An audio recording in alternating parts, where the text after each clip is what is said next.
Sir இப்போ ஒரு பொருள் ஒரு கார் போயிட்டு இருக்கு, அதுக்கு ஒரு வேகம் இருக்கும், ஸ்பீட், அதுக்கு ஒரு திசை வேகம் இருக்கும், வெலாசிட்டி. இது ரெண்டும் ஒரே அளவு தானே? ஓகே, நீங்கள் கேட்குறது என்னென்னா, இந்த திசை வேகம் அதுக்கு வந்து அளவு மேக்னிடியூட் உண்டு, அதுக்கு ஒரு திசையும் உண்டு. அந்த மேக்னிடியூட் வந்து ஸ்பீட் தானேன்னு கேட்குறீங்க. கரெக்ட். ஓகே, அது வந்து உடனடி திசை வேகம் இன்ஸ்டன்டேனியஸ் வெலாசிட்டிக்கு தான் சொல்ல முடியும். ஓகே, இன்ஸ்டன்டேனியஸ் வெலாசிட்டியோட அளவு மேக்னிடியூட், அது வந்து இன்ஸ்டன்டேனியஸ் ஸ்பீட். ஆனால் ஒரு டைம் இன்டர்வல், ஒரு மணி நேரம் கழிச்சு பார்த்தோம், ஒரு மணி நேரம், ஒரு டியூரிங் ஒன் ஹவர், ஒரு கால இடைவேளையில் நம்ம வந்து அந்த இடைவேளையில் நம்ம வந்து கால்குலேட் பண்ணுற ஆவரேஜ் வெலாசிட்டி அதனுடைய அளவு வந்து ஆவரேஜ் ஸ்பீடாக இருக்கணும்னு தேவையில்லை. ஓகே,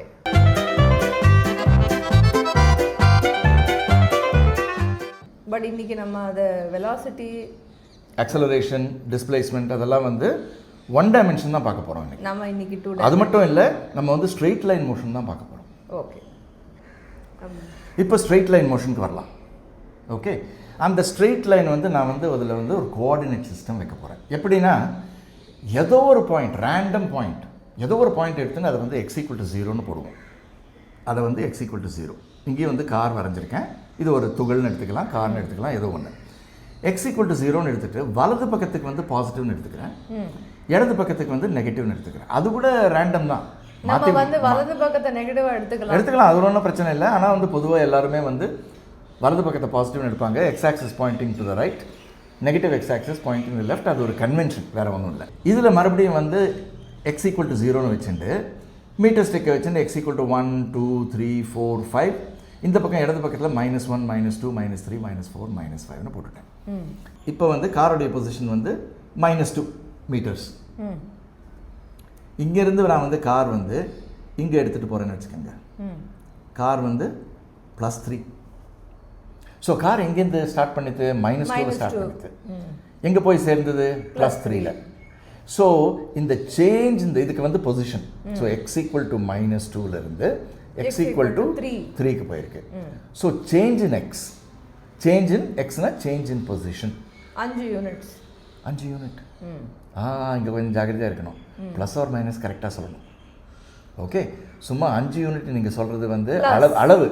ஸோ இப்போ சேஞ்ச் இன் எக்ஸ் வந்து டெல்டா எக்ஸ்னு எழுதுவோம்.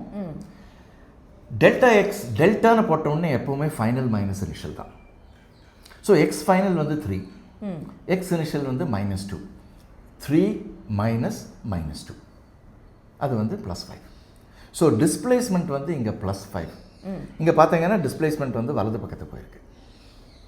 ஸோ எப்போவுமே இடது பக்கத்துலேருந்து வலது பக்கத்துக்கு, that is final position starting பொசிஷனுக்கு வலது பக்கத்தில் இருந்ததுன்னா அந்த நம்பர் ஜாஸ்தியாக இருக்கும், ஃபைனல் நம்பர் ஜாஸ்தியாக இருக்கும், சேஞ்ச் ஜாஸ்தியாக இருக்கும், பாசிட்டிவாக இருக்கும்.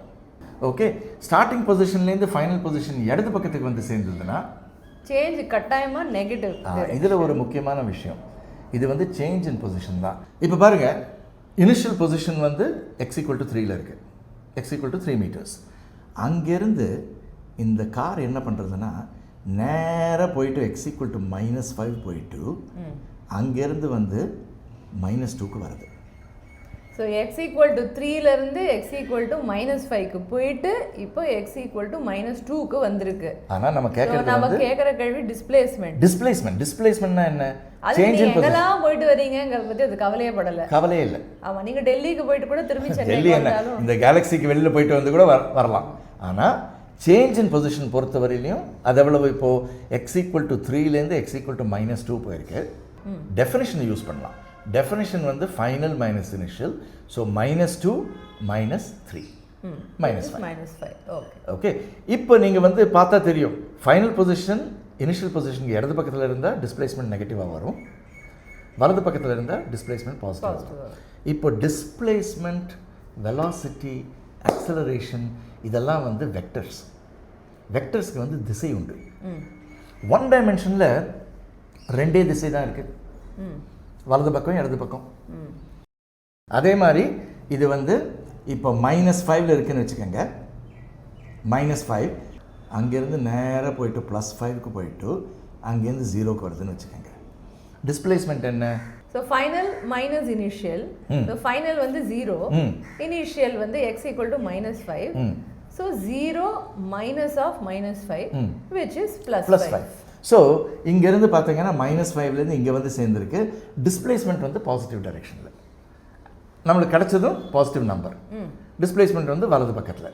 ஆனால் டிஸ்டன்ஸ் ட்ராவல்டு எவ்வளவு? -5லேருந்து +5 வரைக்கும் போயிருக்கு. அப்புறம் 10 மீட்டர், 0க்கு வர வந்து திருப்பியும் 0க்கு வந்திருக்கு. 15 மீட்டர் போயிருக்கு. ஆமாம். ஸோ டிஸ்டன்ஸுக்கும் டிஸ்பிளேஸ்மெண்ட்டுக்கும் கனெக்ஷன் இல்லை. முக்கியமாக நீங்கள் தெரிஞ்சுக்க வேண்டியது என்னென்னா, டிஸ்பிளேஸ்மெண்ட் -5 அதனுடைய அளவு அப்படின்னா மேக்னிடியூட் இஸ் +5. ஆனால் அது டிஸ்டன்ஸ் இல்லை. உங்களுக்கு ஆப்வியஸாக தோன்றுறது இப்போது. ஆனால் வந்து நிறைய ஸ்டூடெண்ட்ஸ் என்ன நினைக்கிறாங்கன்னா, distance is the magnitude of displacement நினச்சிட்ருக்காங்க. அது தவறு. அதாவது நான் இப்போ ஒரு இடத்துல இருக்கேன், நான் ஊரெல்லாம் சுற்றி போயிட்டு திரும்பி அதே இடத்துக்கு வந்தேன். பண்ணலாமா? பண்ணலாம். ஓகே, இப்படி பண்ணலாம். நீங்கள் சொல்கிறது வந்து கரெக்டாக, நல்ல ஐடியா. ஓகே, எங்கே ஆரம்பிக்கலாம்? -3ல் ஆரம்பிக்கலாமா? ஓகே, -3ல் ஸ்டார்ட் பண்ணிவிட்டு ஊரெல்லாம் சுற்றலாம். அங்கே போயிட்டு இங்கே வந்துட்டு அங்கே போயிட்டு கொஞ்ச நேரம் அங்கே நின்றுட்டு கடைசியில் வந்து திரும்பி -3க்கு வந்து சேரணும். சொல்லுங்கள். ஊரெல்லாம் சுற்றிட்டு வந்திருக்கேங்க. ஊரெல்லாம் சுற்றிட்டு வந்ததுனால என்னுடைய டிஸ்டன்ஸ் வந்து ஏதோ ஒரு நிறைய ஒரு வேல்யூ ஒன்று வந்துடும். ஆனால் நான் அப்போது displacement is equal to end minus beginning. எண்டும் -3 தான், பிகினிங்கும் -3 தான். அப்படின்னா அது 0. கரெக்ட். ஓகே, இப்போது இந்த பார்ட்டிக்கிள் எங்கே இருக்குதுன்னு தெரியுது 1 டைமென்ஷனில். ஆனால் இப்போ வந்து இந்த பார்ட்டிக்கிளுடைய மோஷன், அது நகர்றது, அதை டிஸ்கிரைப் பண்ணணும்னா எப்போ எங்கே இருக்குன்னு சொல்லணும். டைம். இப்போ நம்ம டைம் கொண்டு வரணும். ஓகே, இந்த நொடியில் எங்கே இருக்குது, இந்த நொடியில் எங்கே இருக்குது, இந்த நொடியில் எங்கே இருக்குன்னு சொல்லணும். அப்போ தான் வந்து ஃபுல் டிஸ்கிரிப்ஷன். தட் இஸ் ஒவ்வொரு இன்ஸ்டன்ட் ஆஃப் டைம். நீங்கள் வந்து கேட்கலாம், time t is equal to 3 seconds எங்கே இருக்குது, time t is equal to 4.5 seconds எங்கே இருக்குது. அந்த கேள்விக்கு பதில் எப்போ வருதோ அப்போ தான் ஃபுல் டிஸ்கிரிப்ஷன் வருது. ஸோ இப்போ டைம் கூட நீங்கள் பாருங்கள், எப்போ வேணால் எனி டைம் நீங்கள் வந்து டைம் t equal to 0ன்னு எடுத்துக்கலாம். உதாரணத்துக்கு 12 o'clock ஆஃப்டர்நூன் வந்து t equal to 0ன்னு எடுத்துக்கலாம். இப்போ நம்ம ஒரு ஆப்ஜெக்ட் வந்து நகர்றதை பற்றி பேசுகிறோம். கரெக்ட். ஸோ அந்த ஆப்ஜெக்ட் முதல்ல எந்த இடத்துல இருக்கோ, எந்த இடத்துல ஸ்டார்ட் பண்ணுறதோ, ஆமாம், அந்த இடத்துல இருக்கிற அந்த நொடி தானே sir t is equal to 0? இல்லை, நம்ம எப்போ வேணால் t equal to 0ன்னு எடுத்துக்கலாம். Okay, I will explain that. Okay, 12 மணிக்கு மதியம் வந்து 12 o'clock 0ன்னு எடுத்துக்கலாம். இப்போ வந்து ஃபஸ்ட்டு ஹவர்ஸில் பேசுகிறேன், அப்புறம் செகண்ட்ஸ்க்கு மாற்றிக்கலாம். சரி. So t is equal to 1 hourனா 1 o'clock afternoon. t equal to 2 அப்படின்னா 2 ஹவர்ஸ்னா 2 o'clock afternoon. t equal to 3னா 3 o'clock. 3 மணி. இப்போ t is equal to -1 hourனா 11 o'clock in the morning. t is equal to -2னா 10 o'clock. t is equal to -3னா 9 o'clock. So negative values of டைம்க்கு வந்து we are going back in timeனு அர்த்தம் இல்லை. ஆமாம், இன்னும் டைம் மெஷின் யாரும் இன்வென்ட் பண்ணலை. Exactly. So back to the future மாதிரி இல்லை, அந்த ஆதித்யா 360 ஏதோ ஒரு படம் வந்தது அந்த மாதிரி இல்லை. ஓகே, ஸோ இது வந்து பேக்வர்ட் ட்ராவலிங் டைம் இல்லை. டைம் வந்து நெகட்டிவாக இருந்ததுன்னா earlier than t equal to 0ன்னு அர்த்தம். ஓகே, ஸோ இப்போ வந்து நீங்கள் வந்து எப்போ வேணால் t equal to 0ன்னு ஸ்டார்ட் பண்ணலாம். ஆனால் யூஸ்வலாக வந்து ஒரு உதாரணத்துக்கு சப்போஸிங் ப்ரொஜெக்டைல் மோஷன் நான் படிக்கிறேன்னு வச்சுக்கோங்க. ஒரு கேனன்லேருந்து ஒரு தோப்புலேருந்து ஒரு குண்டு வந்து வெளியே வருது, எங்கே போய் விழுதுன்னு படிக்கிறோம். அது வந்து அந்த கேனனோட பேரல்லேருந்து வெளியே வரைச்சி அந்த இன்ஸ்டன்ட், அந்த கணம் வந்து t equal to 0ன்னு யூஸ்வலாக எடுத்துப்போம். ஏன்னா அந்த ரிமைனிங் மோஷனில் தான் நம்மளுக்கு இன்ட்ரெஸ்ட். ஸ்டடி பண்ணுறோம். t equal to 0 எப்போ எடுக்கிறோம்னு நம்மளுடைய கன்வீனியன்ஸ் தான். ஸோ இப்போ வந்து t வந்து டைம் வந்து செகண்ட்ஸில் எடுத்துப்போம். ஓகே, ஸோ இப்போ வந்து ஃபுல் டிஸ்கிரிப்ஷன் பாருங்கள். t equal to 0ல் வந்து x equal to 3 இருக்குது. ரைட். இங்கேருந்து இது வந்து 10 செகண்டுக்கு அப்புறம் -3க்கு வந்துடுது. Okay, so t is equal to 0ல் x equal to 3, t equal to 10ல் x equal to -3. Correct. இந்த 10 செகண்ட்ஸ் வந்து time interval. Okay, final time minus initial time. அதுவும் டெல்டா எக்ஸ் மாதிரி டெல்டா டீன்னு போடுவோம். ஸோ கால இடைவேளை வந்து டெல்டா டி அப்படின்னு. கால இடைவேளை வந்து அந்த டைம் இன்டர்வல் வந்து டெல்டா டி. ஓகே, அது 10 செகண்ட். இப்போ டிஸ்பிளேஸ்மெண்ட் எவ்வளோ? +3லேருந்து -3 போயிருக்கு. ஸோ டிஸ்பிளேஸ்மெண்ட் ஃபார்முலா நமக்கு வந்து end minus beginning. Very good. -3 minus of +3 which is -6. Correct. Okay, so displacement வந்து -6, delta x is -6. Delta t time interval வந்து +10. டெல்டா டி எப்போவுமே பாசிட்டிவாக இருக்கும். சேஞ்ச் இன் டைம் எப்போவுமே final time minus initial time. யோசனை பண்ணி பாருங்கள், ஃபைனல் டைம் எப்போவுமே இனிஷியல் டைமுக்கு அப்புறம் தான் வரும். ஆமாம், நம்ம unless time travel time machine இருந்தால் அது வேற கதை. டைம் மிஷின் பற்றி இன்னொரு வீடியோ பண்ண போகிறோம் கண்டிப்பாக. ஓகே, ஸோ அதை விடுங்க இப்போதைக்கு. ஸோ நம்மளை பொறுத்தவரையிலும் ஃபிசிக்ஸில் வந்து எப்போவுமே இது ஞாபகம் வச்சுக்கோங்க, டெல்டா டி எப்போவுமே பாசிட்டிவாக வரும். Okay, except time machine discuss பண்ணுறச்சு. ஓகே, ஸோ இப்போ வந்து delta X divided by delta T, displacement divided by time interval, அதுக்கு ஒரு பேர் ஆவரேஜ் வெலாசிட்டி. ஓகே, இதில் ஆவரேஜ்னு ஏன் போட்டிருக்கோம்? இங்கேருந்து இங்கே போகிறது. ஓகே, டிஸ்பிளேஸ்மெண்ட் எவ்வளவு? -6 அண்ட் டெல்டா டி நமக்கு 10 செகண்ட் ஆச்சு. So -6 divided by 10 -0.6 meters per second. இந்த நம்பர் வந்து ஆவரேஜ் வெலாசிட்டின்னு சொல்லுவோம். ஏன் ஆவரேஜ்னு ஏன் சொல்கிறோம்? உங்களுக்கு என்ன தோன்றுறது? ஒவ்வொரு நொடியிலையும் என்ன நடந்திருக்குன்னு நம்மளால சொல்ல முடியாது. ஆனா பட் ஓவராலா அந்த 10 செகண்ட்ல இது நடந்துச்சு அப்படின்னு நம்ம வந்து ஜெனரலா சொல்றதுனால ஒரு ஆவரேஜ் அப்படின்னு. ஓகே, ஸோ உங்கள் favourite runner Usain Bolt example மறுபடியும் எடுத்துப்போம். இப்போ உசைன் போல்ட் வந்து சப்போஸிங் x = 0 ஸ்டார்ட் பண்ணி 100 மீட்டர்ஸ் ஓடுறாரு இல்லையா, இடது பக்கத்துக்கு ஓடுறாருன்னு வச்சுப்போம். ஸோ x = 0லேருந்து x = -100 போய் சேர்றாரு. இப்போ உசைன் போல்ட்டுடைய டிஸ்பிளேஸ்மெண்ட் வந்து எவ்வளவு? -100. டிஸ்டன்ஸ் வந்து 100 மீட்டர்ஸ். சரியா? இது வந்து இவர் வந்து 9.6 செகண்ட்ஸில் பண்ணுவார். ஓகே, இப்போ வந்து நம்ம கால்குலேஷன் பண்ண போகிறோம் இல்லையா, ஆவரேஜ் வெலாசிட்டிக்கு 9.6 வந்து 10 எடுத்துப்போம். சரி, ஓகே. உசைன் சார் மன்னிச்சிடுங்க, கோல்ட் மெடல் போயிடும். ஓகே, இப்போ 10 எடுத்துப்போம். 10 செகண்ட்ஸில் அவர் வந்து 0லேருந்து -100க்கு போய் சேர்ந்துருக்காரு. -100 இந்த கோஆர்டினேட் சிஸ்டமில்.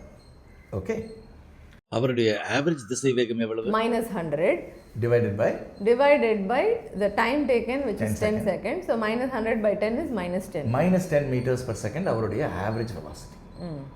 ஓகே, இது ஆவரேஜ்னு ஏன் தெரியும்? ஏன்னா முதல்ல ஸ்டார்டிங்கில் வந்து அவர் வந்து 0லேருந்து ஸ்டார்ட் பண்ணியிருக்காரு.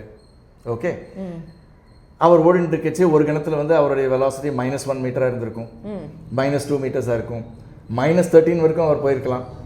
கடைசியில் இறங்கி வந்து -9க்கு வந்து அவர் வந்து ஃபினிஷ் லைன் கிராஸ் பண்ணியிருக்காரு. ஸோ அவருடைய வெலாசிட்டி பார்த்தீங்கன்னா திசை வேகம் ஒவ்வொரு கணத்துலேயும் மாறிட்டே வந்திருக்கு.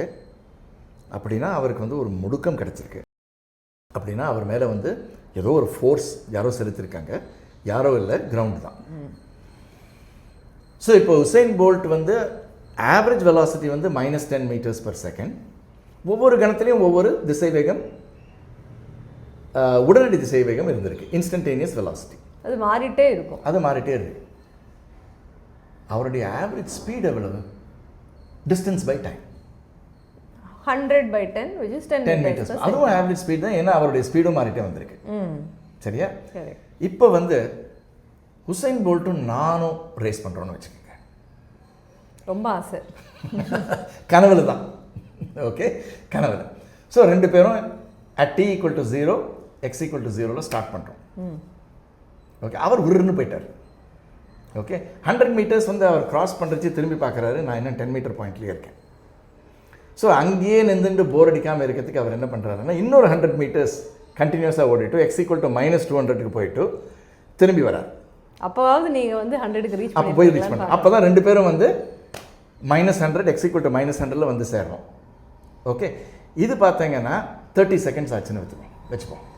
உசைன் போல்ட் அவர்கள் 0லேருந்து -100 -100லேருந்து திரும்பி -100 மொத்தமாக 300 மீட்டர், மொத்தம் 300 மீட்டர் அவர் ஓடி இருக்கார்.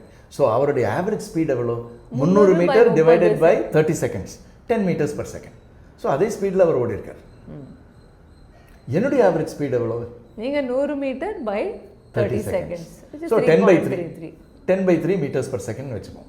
1/3 ஆஃப் உசைன் போல்ட் ஸ்பீட். அது கூட என்னோட கனவுல தான்.